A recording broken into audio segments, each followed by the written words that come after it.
Hello everyone, welcome back to our channel. In this video, I'll show you how to manage WhatsApp groups on your PC using WhatsApp Desktop.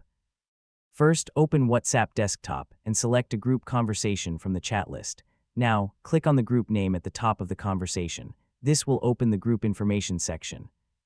Here, you can review the available information and options for the group. Depending on your WhatsApp version, you may see options for the group name, group photo, shared media, links, documents, and other group-related settings. You can also check whether your version provides an option to add new members to the group. If you see group settings or permissions, you can open them to review the available options. These settings can help group administrators control how the group is managed and how members interact with the group. You may also see options related to shared content, such as photos, videos, links, and documents. These sections are useful when you want to quickly find content that has been shared inside the group. If you no longer want to stay in a group, you may also see an exit group option. For this tutorial, I'm only showing the available options and will not leave the group.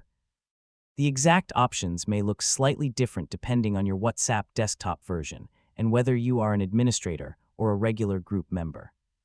So the basic process is simple. Open the group, click the group name, review the available group information and settings, and use the options you need.